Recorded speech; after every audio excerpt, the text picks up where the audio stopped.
ഇന്ന് കോൺസ്റ്റിപ്പേഷനെ പറ്റി അല്പം ചിന്തിക്കാം. ഡോക്ടർമാരെ കാണാൻ വരുന്ന രോഗികളിൽ, പ്രത്യേകിച്ച് പ്രായമായവരിൽ ഒരു നല്ല പങ്ക് ആളുകൾ മുഖ്യമായി അവരുടെ കംപ്ലൈൻറ്റ് കോൺസ്റ്റിപ്പേഷൻ ആയിരിക്കും, മലശോധനക്കുറവ്. എന്നാൽ നോർമൽ ബൗവൽ മൂവ്മെൻറ്റ്, മലശോധന നോർമൽ എന്താണെന്ന കാര്യത്തിൽ പലവിധ അഭിപ്രായങ്ങൾ പലർക്കുമുണ്ട്. ചിലർക്ക് ദിവസവും 3 തവണ ബൗവൽ മൂവ് ചെയ്യുന്നതാണ് അവരെ സംബന്ധിച്ചിടത്തോളം നോർമൽ. മറ്റു ചിലർക്ക് ആഴ്ചയിൽ 3 തവണ മലശോധന ഉണ്ടായാൽ മതി, അത് നോർമലായിരിക്കും. ചിലർക്ക് തങ്ങൾ എത്ര നാളായി കോൺസ്റ്റിപ്പേഷൻ അനുഭവപ്പെടുന്നു എന്നതിനെ സംബന്ധിച്ചും വിഭിന്നമായ കണക്കുകളുണ്ട്. ചിലർക്ക് 2 ആഴ്ചയായി കോൺസ്റ്റിപ്പേഷൻ എന്ന് പറയും, ചിലർ പറയും 6 മാസമായെന്ന് പറയും, മറ്റു ചിലർ പറയും 6 വർഷമായി കോൺസ്റ്റിപ്പേഷനാണ്. നാട്ടിൽ വെച്ച് ഗാന്ധിജിയുടെ ഉപ്പസത്യാഗ്രഹത്തിൻ്റെ കാലം മുതൽ കോൺസ്റ്റിപ്പേഷൻ അനുഭവപ്പെട്ട വല്യമ്മച്ചിയെയും, അമേരിക്കയിൽ വന്ന ശേഷം ഐസൻഹോവർ അഡ്മിനിസ്ട്രേഷൻ കാലം മുതൽ മലശോധന കുറവ് അനുഭവപ്പെട്ട ഒരു വല്യപ്പച്ചനെയും കണ്ടതോർക്കുന്നു. അതുകൊണ്ട് കോൺസ്റ്റിപ്പേഷൻ എന്താണെന്ന് ആദ്യമേ തന്നെ നിഷ്കൃഷ്ടമായി നിർവചിക്കേണ്ടിയിരിക്കുന്നു. കോൺസ്റ്റിപ്പേഷനെ സംബന്ധിച്ച് പൊതുവേ അംഗീകരിക്കപ്പെട്ട അമേരിക്കൻ കോളേജ് ഓഫ് ഫിസിഷ്യൻ്റെ നിർവചനം ഇതാണ്: ബൗവൽ മൂവ്മെൻറ്റ് ആഴ്ചയിൽ 3 തവണയിൽ കുറഞ്ഞിരിക്കുകയും മലം കട്ടിയായിരിക്കുകയും മലം പുറത്തു പോകുവാൻ വേണ്ടി സ്ട്രെയിൻ ചെയ്യേണ്ടി വരികയും ഈ കംപ്ലൈൻറ്റ് 2 ആഴ്ചയിൽ കൂടുതൽ നീണ്ടു നിൽക്കുകയും ചെയ്യുമ്പോഴാണ് ഒരാൾക്ക് ക്രോണിക് കോൺസ്റ്റിപ്പേഷൻ ഉണ്ട് എന്ന് പറയുന്നത്. നമ്മുടെ വൻകുടലാണ് വിസർജ്യങ്ങളിൽ നിന്ന് ഉപ്പും വെള്ളവും കഴിവതും വലിച്ചെടുത്ത ശേഷം മലം പുറത്ത് കളയുന്നത്. മലത്തോട് ഒപ്പം രക്തം കാണുകയാണെങ്കിൽ, കോൺസ്റ്റിപ്പേഷനോടൊപ്പം വിശപ്പില്ലായ്മയോ വെയിറ്റ് ലോസോ അനുഭവപ്പെടുകയാണെങ്കിൽ, വയറ്റിൽ വേദന ഉണ്ടായെങ്കിൽ ഡോക്ടറെ വേഗത്തിൽ പരിശോധന നടത്തി ഉടൻ ചികിത്സ നടത്തിയിരിക്കണം. എന്നാൽ നല്ല വാർത്ത, അധികം കോൺസ്റ്റിപ്പേഷനുകളും അപകടകാരികളല്ല, വളരെ ഫലപ്രദമായി ചികിത്സിക്കപ്പെടാവുന്നതാണ്. എന്താണ് കോൺസ്റ്റിപ്പേഷൻ്റെ മുഖ്യ കാരണങ്ങളെന്ന് നമുക്ക് നോക്കാം. 1. വേണ്ടത്ര വെള്ളം കുടിക്കാതിരിക്കുക. ഇത് ഡീഹൈഡ്രേഷനും തന്മൂലം ഡ്രൈ സ്റ്റോളിനും കോൺസ്റ്റിപ്പേഷനും ഉണ്ടാക്കുന്നു. 2. ഭക്ഷണത്തിൽ വേണ്ടത്ര ഫൈബർ ഇല്ലാതിരിക്കുക. ആധുനിക പ്രോസസ്ഡ് ഫുഡിൽ ഫൈബർ ആവശ്യത്തിനില്ല. ഫൈബർ ലഭിക്കണമെങ്കിൽ ആവശ്യത്തിന് സസ്യാഹാരങ്ങളും ഫ്രൂട്ട്സും കഴിച്ചിരിക്കണം. മറ്റൊരു കാരണം, കായിക വ്യായാമം ഒന്നുമില്ലാതെ അനങ്ങപ്പാറയെ പോലെ കൗച്ച് പൊട്ടറ്റയെ പോലെ ആയി കഴിയുമ്പോഴാണ്. മലം നോർമൽ ഗതിയിൽ വൻകുടലിൻ്റെ പോകണമെങ്കിൽ, വൻകുടലിൻ്റെ അവസാന ഭാഗത്ത് എത്തണമെങ്കിൽ കുടലിലെ മസിൽസിന് കൺട്രാക്ഷൻ ഉണ്ടായിരിക്കണം.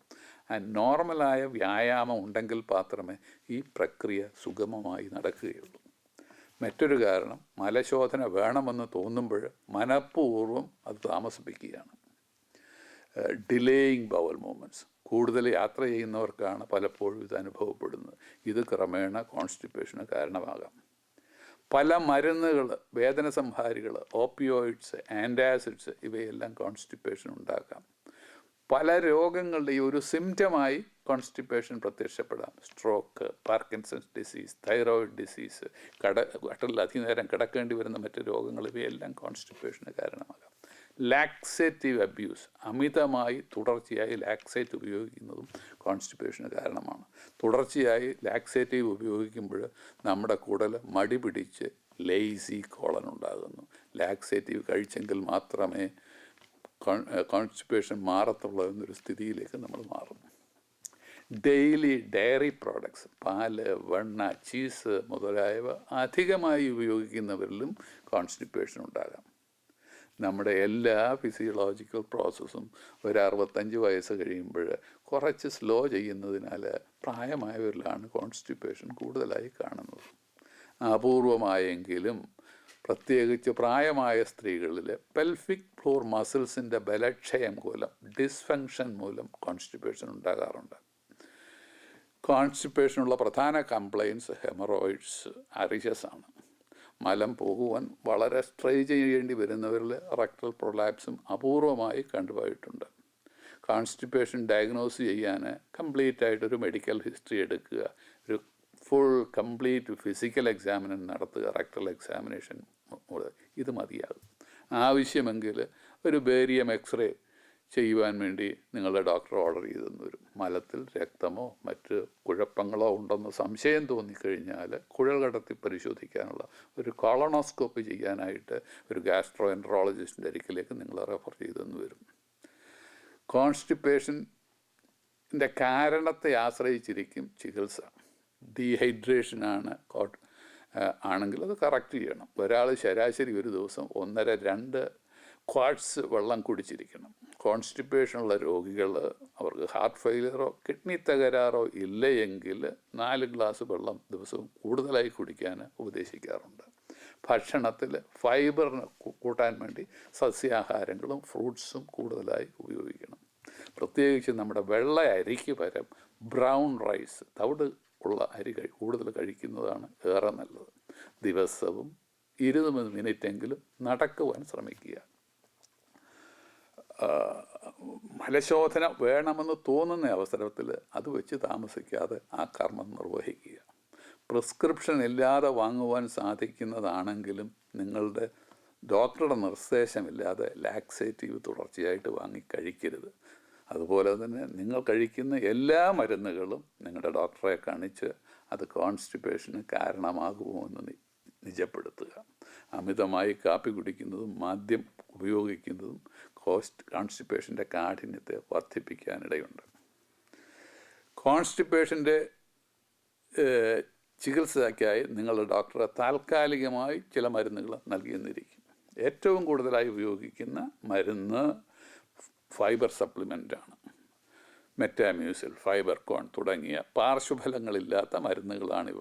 അതുപോലെ തന്നെ സ്റ്റൂൾ സോഫനറായി കോളൈസ്, സർഫാക്സ് തുടങ്ങിയ മരുന്നുകളും ഉപയോഗിക്കാൻ തന്നേക്കാം. ഡ്യൂക്കോലാക്സ് പോലെ സ്റ്റിമുലൻസും മിനറൽ ഓയിൽ പോലെയുള്ള ലൂബ്രിക്കൻസും മിൽക്ക് ഓഫ് മാഗ്നീഷ്യ തുടങ്ങിയ സലൈൻ മരുന്നുകളും തങ്ങരാം. വളരെ അപൂർവമായി കോൺസ്റ്റിപ്പേഷന് ഫെൽവിക് ഫ്ലോർ മസിൽസിൻ്റെ ഡിസ്ഫങ്ഷൻ മൂലമാണെങ്കിൽ കോളോറെക്ടൽ ട്രാൻസിസ്റ്റർ സ്റ്റഡിയോ മാനോമെട്രിയോ നടത്തി അതിനനുസരിച്ച് ചികിത്സ നൽകേണ്ടി വരും.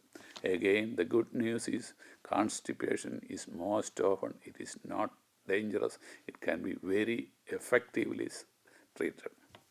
സാധാരണ മലയാളികൾക്കുള്ള പ്രക്ഷേപണങ്ങളിൽ കഴിയുന്നിടത്തോളം മലയാള പദങ്ങൾ തന്നെ ഉപയോഗിക്കുവാൻ ഞാൻ ശ്രമിക്കാറുണ്ട്. എന്നാൽ ഇന്ന് കോൺസ്റ്റിപ്പേഷൻ എന്നും ബവൽ മൂവ്മെൻറ്റ് തുടങ്ങിയ ഇംഗ്ലീഷ് പദങ്ങൾ കൂടുതലായി ഉപയോഗിച്ചത് ചിലരെങ്കിലും ശ്രദ്ധിച്ച് കാണും. ഇതിനൊരു കാരണമുണ്ട്.